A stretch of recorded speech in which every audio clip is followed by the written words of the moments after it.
আসসালামু আলাইকুম। G for grammar online education channel থেকে সবাইকে শুভেচ্ছা জানিয়ে শুরু করছি আমাদের আজকের নতুন আরেকটি লেসন। আজকের লেসনে আমরা মোডাল অক্সিলারি ভার্ব সম্পর্কে জানবো। মোডাল অক্সিলারি ভার্বকে কিভাবে সেন্টেন্সে পারফেক্টলি ব্যবহার করতে হয় এবং কিছু কমন মিস্টেক গুলো এড়িয়ে যাওয়ার জন্য যে বিষয়গুলো আমাদেরকে মাথায় রাখতে হবে সেই বিষয়গুলো নিয়ে আমরা কথা বলবো। কয়েকটি নির্দিষ্ট রুলস নিয়ে কথা বলবো যেগুলো মনে রাখলে কিন্তু আসলে মোডাল অক্সিলারি ভার্ব সেন্টেন্সে ইউজ করার ক্ষেত্রে তোমাদেরকে কোনো সমস্যায় পড়তে হবে না এবং ভুল হবে না নিশ্চিত। সো আশা করি ভিডিও শেষ পর্যন্ত তোমরা সাথে থাকবে। খুব অল্প সময়ে আমি তোমাদেরকে মোডাল অক্সিলারি ভার্ব সম্পর্কে ডিটেইলস তথ্য দেওয়ার চেষ্টা করব। সো মোডাল অক্সিলারি ভার্ব গুলো কোনগুলো সেগুলো আমাদেরকে জানতে হবে। মোডাল অক্সিলারি ভার্ব হচ্ছে can, could, may, might, shall, should, will, would, must, have to এবং অট টু। এগুলো হচ্ছে মোডাল অক্সিলারি ভার্ব। তোমরা হয়তো আগে থেকেই জানো সবগুলো। সো এই মোডাল অক্সিলারি ভার্ব গুলো অ্যাকচুয়ালি কোন সিচুয়েশনে সেন্টেন্সে আমরা ইউজ করব? অ্যাবিলিটি প্রকাশ করার জন্য, মানে কারো কোনো ব্যাপারে সক্ষমতা প্রকাশ করার জন্য, দক্ষতা প্রকাশ করার জন্য, এবং হতে পারে এটা পসিবিলিটি প্রকাশ করার জন্য, সম্ভাবনা, পারমিশন, অনুমতি, অব্লিগেশন, বাধ্যবাধকতা প্রকাশ করার জন্য, যে একটা কাজ আমাকে করতেই হবে, করতে বাধ্য, অবশ্যই করতে হবে, এই ধরনের সিচুয়েশনে। এবং বিহেভ জেন্টলি অর্থাৎ ভদ্রভাবে, মানে খুবই পোলাইট আচরণ করার ক্ষেত্রে আমরা মোডাল অক্সিলারি ভার্ব ইউজ করি। সো এই ক্ষেত্রগুলোতে আমরা মোডাল অক্সিলারি ভার্ব ইউজ করি এবং এই মোডাল অক্সিলারি ভার্ব কিন্তু এইভাবে সেন্টেন্সে ইউজ করার ক্ষেত্রে কিন্তু অনেক সময় আমাদের ভুল হয়ে যায় মোডাল অক্সিলারি ভার্ব গুলোতে। সো এই ভুলগুলো কি এবং আমরা কি করলে সেই ভুলগুলো থেকে আমরা ভুলগুলো আর নেক্সট টাইম আমাদের হবে না। সো মোডাল নো চেঞ্জ অর্থাৎ প্রেজেন্ট, পাস্ট, ফিউচার যে কোনো টেন্সেই তুমি মোডাল অক্সিলারি ভার্ব ব্যবহার করো, সেটা প্রেজেন্ট ইনডিফিনিট হতে পারে, পাস্ট ইনডিফিনিট হতে পারে, ফিউচার ইনডিফিনিট হতে পারে, বা অন্য যে কোনো টেন্সেও হতে পারে। এই মোডালকে কিন্তু তুমি চেঞ্জ করতে পারবে না। মোডালের জায়গাতেই থাকবে এবং এই মোডালের সাথে কিন্তু কখনো এস বা ইএস হবে না। যেমন প্রেজেন্ট ইনডিফিনিট টেন্সে যদি আমরা মোডাল ইউজ করি এবং মোডাল যদি তোমার হচ্ছে প্রিন্সিপাল ভার্ব হিসেবেও ইউজ করা হয়, তখন কিন্তু যে তোমার প্রেজেন্ট ইনডিফিনিট টেন্সে কিন্তু একটা রুলস আছে যে সাবজেক্ট যদি থার্ড পারসন সিঙ্গুলার নাম্বার হয় তাহলে ভার্বের সাথে এস বা ইএস যোগ হয়। যেমন এইখানে দেখো, হি ক্যান সুইম, সে সাঁতার কাটতে পারে। সো এটা কিন্তু ভার্ব এখানে। সো এখানে subject third person singular number এবং প্রেজেন্ট ইনডিফিনিট টেন্স হওয়ার পরেও কিন্তু এখানে কিন্তু এস বা ইএস হবে না। সো এটা হচ্ছে আমাদের কারেক্ট অ্যান্সার, কিন্তু এটা রং। কারণ হচ্ছে এখানে ক্যানস আমরা কোনোভাবেই ইউজ করতে পারি না, অর্থাৎ মোডালের সাথে এস বা ইএস আমরা কিন্তু কখনো কোনোভাবেই ব্যবহার করতে পারবো না। সো এটা হচ্ছে একটা রুল যে মোডালের কোনো পরিবর্তন হয় না, সেটা যে কোনো টেন্সেই হতে পারে, প্রেজেন্ট, পাস্ট, ফিউচার।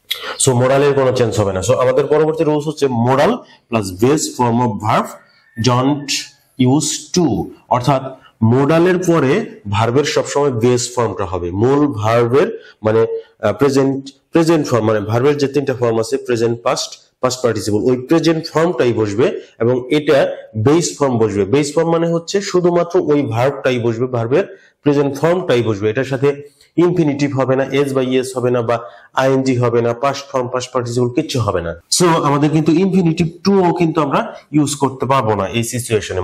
মানে মোডালের পরে বেস ফর্ম বসবে। যেমন হচ্ছে হি মাইট জয়েন আস, এখানে জয়েন হচ্ছে ভার্ব। সো এই ভার্বের বেস ফর্ম আমাদেরকে বসাইতে হবে, এটা যে কোনো টেন্সেই হোক না কেন।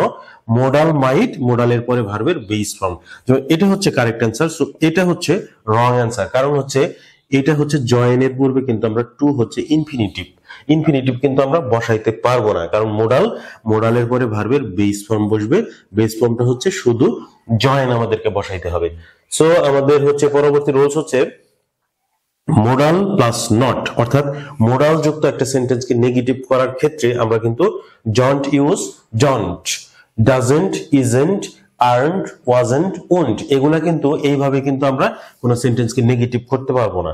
সো আমরা হচ্ছে ডোন্ট বা ডাজন্ট বা ডিডেন্ট তো আমরা ইউজ করতেই পারবো না, কারণ হচ্ছে মোডাল হচ্ছে, আমরা জানি মোডাল নিজেই কিন্তু একটা অক্সিলারি ভার্ব। সো আমরা জানি একটা সেন্টেন্সকে যখন তুমি নেগেটিভ করবা বা একটা সেন্টেন্সকে যখন তুমি ইন্টারোগেটিভ করবা, তখন কিন্তু নেগেটিভ করার ক্ষেত্রে অ্যাকচুয়ালি যে অক্সিলারি ভার্বের সাথে নট যোগ করলেই সেন্টেন্সটা কিন্তু নেগেটিভ হয়ে গেল। সো আমরা জানি মোডাল একটা auxiliary verb, modal auxiliary verb. So modal যদি অক্সিলারি ভার্ব হয়ে থাকে, সেই অক্সিলারি ভার্বের সাথেই নট যোগ করলেই তো সেন্টেন্সটা নেগেটিভ হয়ে গেল। সো এক্সট্রা কোনো অক্সিলারি ভার্ব কিন্তু এখানে আনার কোনো দরকার নাই।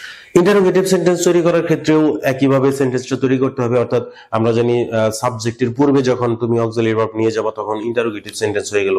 সো ওই মোডালকেই তুমি সাবজেক্টের সামনে নিয়ে যাও, ইন্টারোগেটিভ সেন্টেন্স হয়ে গেল। সো এখন এখানে দেখো এক্সাম্পল যে ইউ শুড নট স্মোক, দেখো শুড এর সাথে কিন্তু নট যোগ করলে সেন্টেন্সটা নেগেটিভ হয়ে গেল, শুড নট। এখানে ইউ ডোন্ট শুড নট দেওয়ার কারণে কিন্তু ভুল হয়ে গেছে সেন্টেন্সটা, কারণ হচ্ছে বাইরে থেকে অক্সিলারি ভার্ব আনার দরকার নাই, অক্সিলারি ভার্ব অলরেডি আছে। সো এটার সাথে আমরা নট যোগ করে দেব। আমরা এটাকে কনস্ট্রাক্টেড ফর্ম ইউজ করতে পারি, যেমন you shouldn't smoke, you should not smoke, you shouldn't smoke.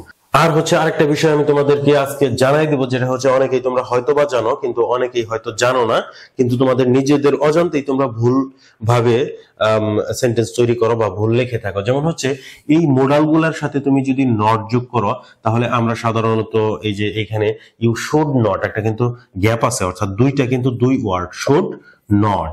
মাইট, দেখো যে মাইটের সাথে যদি আমরা নট যোগ করতাম মাইট নট আমরা বসাইতাম। সো কিন্তু সব মোডালের ক্ষেত্রে এইভাবেই বসাইতে হবে, কিন্তু শুধুমাত্র ক্যানের ব্যাপারে হচ্ছে ক্যান নট বসাবো, অর্থাৎ একটা ওয়ার্ড হয়ে যাবে।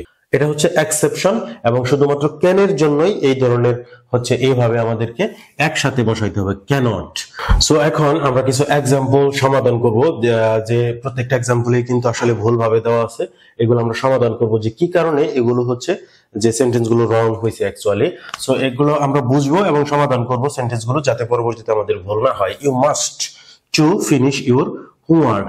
সো এখানে মোডাল হচ্ছে, মোডালের পরে কিন্তু ভার্বের বেস ফর্ম হয়, যেটা ইনফিনিটিভের কারণে কিন্তু ভুল হয়েছে। সো কারেক্ট অ্যান্সার হচ্ছে you must finish your homework. I don't can drive. So can হচ্ছে অলরেডি একটা মোডাল, সো আমরা ইউজ করব ক্যান নট। সো আমি আগেই বলছি যে ক্যান নট হচ্ছে একটা শব্দ হবে সবসময়, ক্যান নট একটা শব্দ হবে।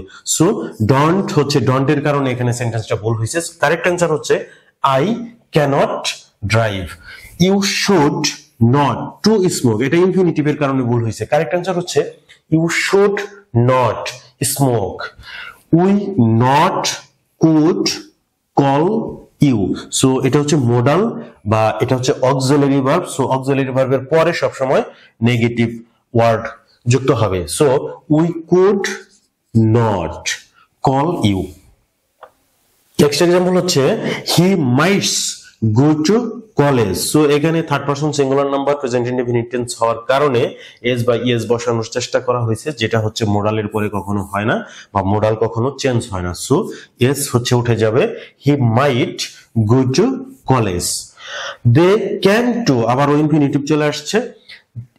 কারেক্ট অ্যান্সার হচ্ছে they can stay with us. So আমাদের নেক্সট এক্সাম্পল হচ্ছে we would not to arrive. So এটা টুর কারণে সেন্টেন্সটা রং হয়েছে, we would not arrive on time. She wills return soon. So হচ্ছে এস বাই এস হবে না, she will return soon. So আজকের ভিডিওতে আমি মোডাল সম্পর্কে আলোচনা করলাম। তোমাদের যদি ভিডিও ভালো লাগে লাইক কমেন্ট শেয়ার করবো, এবং মোস্ট ইম্পর্টেন্টলি সাবস্ক্রাইব করবো যদি এখনো সাবস্ক্রাইব করে না থাকো, কারণ খুব শীঘ্রই তোমাদের সাথে দেখা হবে নেক্সট আরেকটি ভিডিওতে। Thanks for watching this video. Thank you.